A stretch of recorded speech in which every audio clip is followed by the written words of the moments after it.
Hello friends, പുതിയൊരു വീഡിയോയിലേക്ക് എല്ലാവർക്കും സ്വാഗതം. ഇന്നിപ്പോൾ നമ്മൾ വന്നിരിക്കുന്നത് കലാത്തിയുടെ കോംബോ ആയിട്ടാണ് കേട്ടോ. 3 സെറ്റ് കോംബോ ആണ് നമുക്ക് അവൈലബിൾ ആയിട്ടുള്ളത്. ഈ കോംബോയുടെ റേറ്റ് വന്നിട്ട് 200 രൂപയുടെ കോംബോ ആണ് കേട്ടോ. 3ലും വ്യത്യസ്ത പ്ലാന്റുകൾ വെച്ചിട്ടാണ് കേട്ടോ 3 സെറ്റ് ഉള്ളത്. അപ്പോൾ ഞാൻ ഓരോന്നായിട്ട് കാണിച്ചു തരാം. ചൂട് കാരണം അത് കുറച്ച് ചെരിഞ്ഞിട്ടാണ് ഇരിക്കുന്നത്. കൈ ഇങ്ങനെ ഒരു വെയിലിൻ്റെ ഒരു ക്ഷീണം വരില്ലേ, നേരം എടുക്കുമ്പോൾ റെഡി ആവും കേട്ടോ. ഫസ്റ്റ് പ്ലാന്റ് വന്നിട്ട് ഇതാണ് കേട്ടോ. ഈ മരാന്തയുടെ ഇങ്ങനെ സ്ക്രാച്ച് വന്നിട്ടുള്ളതില്ലേ, ആ ഒരു വെറൈറ്റി ആണ് കേട്ടോ. അത്യാവശ്യം നല്ല വലിപ്പമുള്ള പ്ലാന്റ് ആണ് കേട്ടോ. അതിൻ്റെ കൂടെയുള്ളത് ഈ ഒരു കലാത്തിയാണ് കേട്ടോ. ഡബിൾ ഷൂട്ട് പ്ലാന്റ് ആണ് കേട്ടോ. ഇത് കണ്ടോ, 2 ഷൂട്ടായുള്ള പ്ലാന്റ് ആണ്. പിന്നെയുള്ളത് ഇത് ഈ റാറ്റിൽ സ്നേക്ക് എന്ന് പറഞ്ഞ ഒരു വെറൈറ്റി പുതിയ ഷൂട്ടൊക്കെ വരുന്നുണ്ട് കേട്ടോ അതിൻ്റെ അടുത്ത്. ഇതാണ് ഫസ്റ്റ് കോംബോ വന്നിട്ട്. സെക്കൻഡ് കോംബോ വന്നിട്ട് നമ്മുടെ ഇതാണ് കേട്ടോ.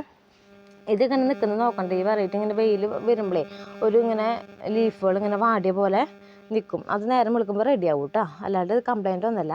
ഇതിനകത്ത് ഫസ്റ്റ് പ്ലാന്റ് വന്നിട്ട് ഈ ഒരു പ്ലാന്റ് ആണ് കേട്ടോ. പിന്നെ അതിൻ്റെ കൂടെയുള്ളത് ഈ ഒരു മരാന്ത, ഈ വൈറ്റ് നല്ല റോസ് കളർ കയറി വന്നുള്ള മരാന്തയില്ലേ, ഈ ഒരു മരാന്ത. പിന്നെയുള്ളത് ഇതാണ് കേട്ടോ, യെല്ലോ ഫ്യൂഷൻ. ഇത് 2 ഷൂട്ടായുള്ള പ്ലാന്റ് ആണ് കേട്ടോ. ഇതേ കണ്ടോ, 2 ഷൂട്ടായുള്ള പ്ലാന്റ് ആണ് യെല്ലോ ഫ്യൂഷൻ. ഇതാണ് നമ്മുടെ സെക്കൻഡ് കോംബോ വന്നിട്ട്. പിന്നെ തേർഡ് കോംബോ വന്നിട്ട് ഇതാണ് കേട്ടോ. ഇത് പ്ലെയിൻ ഗ്രീൻ ആയിട്ടുള്ള മരാന്തയാണ് കേട്ടോ. നല്ല വലിപ്പമുള്ള പ്ലാന്റ് ആണ്.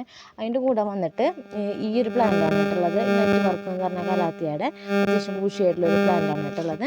പിന്നെ അതിൻ്റെ കൂടെയുള്ളത് ഈ ഒരു കലാത്തിയുടെ പ്ലാന്റ്, അതും ഡബിൾ ഷൂട്ട് പ്ലാന്റ് ആണ് കേട്ടോ. ഇതേ കണ്ടോ, 2 3 ഷൂട്ടൊക്കെ വരുന്ന പ്ലാന്റ് ആണ് കേട്ടോ. അപ്പോൾ ഈ 3 കോംബോ ആണ് നമുക്ക് അവൈലബിൾ ആയിട്ടുള്ളത്. കോംബോയുടെ റേറ്റ് വന്നിട്ട് 200 രൂപയാണ്. CC സെപ്പറേറ്റ് ആണ് കേട്ടോ. അപ്പോൾ താല്പര്യമുള്ളവർ വാട്സപ്പ് നമ്പർ കൊടുത്തിട്ടുണ്ടാവും, അതിലേക്ക് മെസ്സേജ് ചെയ്താൽ മതി.